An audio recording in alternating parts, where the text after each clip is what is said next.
गांव में नमक का व्यापारी रहता था। उसके पास एक गधा था। व्यापारी रोज अपने गोदाम से दुकान तक नमक ले जाने के लिए गधे का इस्तेमाल किया करता था। वह नमक को बोरी में भरकर गधे की पीठ पर लाद देता और उसके साथ साथ चलता हुआ दुकान तक आता था। व्यापारी का गधा आलसी प्रवृत्ति का था। काम से बचने के लिए वह नित्य नए उपाय सोचता रहता था। गोदाम से दुकान तक के रास्ते में एक नदी पड़ी रहती थी, जिस पर एक छोटा पुल बना हुआ है। एक दिन नदी पर बने पुल पर चलते समय अचानक गधे का पैर फिसला और वह नदी में जा गिरा।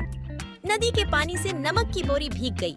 जब तक व्यापारी ने गधे को पानी से निकाला, तब तक बोरी में भरा बहुत सारा नमक घुल चुका था। गधा जब चलने लगा तो उसे बोरी का भार बहुत कम महसूस हुआ और वह खुश हो गया। उसने सोचा कि अपने ऊपर लदा बोझ हल्का करने का ये बहुत बढ़िया तरीका है। अगले दिन वह जानबूझकर नदी में गिर पड़े रहा। नमक पानी में घुल जाने से बोरी का वजन फिर कम हो गया। उसके बाद से वह हर रोज ऐसा ही करने लगा।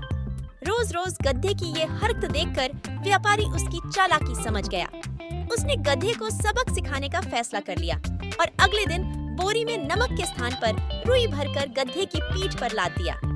रुई हल्की थी। इसके बाद भी आलसी गधे ने सोचा कि क्यों न रोज की तरह नदी के पानी में गिरकर इस वजन को और कम कर लिया जाए। इसलिए वह जानबूझकर नदी में गिर पड़े रहा। लेकिन इस बार बोरी में नमक नहीं बल्कि रुई थी।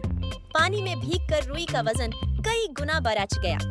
गधा जब उठकर चलने को हुआ तो इतने भारी बोझ से उसका बुरा हाल हो गया। उस दिन के बाद से उसने कभी आलस न करने का निर्णय किया।